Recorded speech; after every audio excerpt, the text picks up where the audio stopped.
1 kilogram emas harganya hanya RM130,000 15 tahun yang lepas. Waktu itu harga emas hanya sekitar RM130 per gram. Dan hari ini 1 kilogram emas yang sama berharga sekitar RM593,000.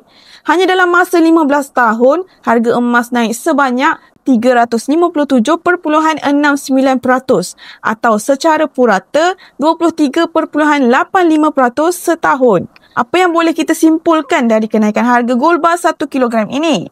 Pertama, gold bar 1 kilogram masih kekal sebagai gold bar 1 kilogram walaupun simpan selama 15 tahun. Tetapi nilai RM130,000 selepas 15 tahun sudah tidak sama.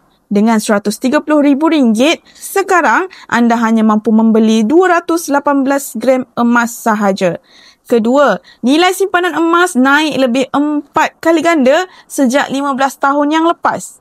Ini bermakna nilai mata wang kita juga sudah turun 4 kali ganda kerana duit kehilangan kuasa membeli barang yang sama.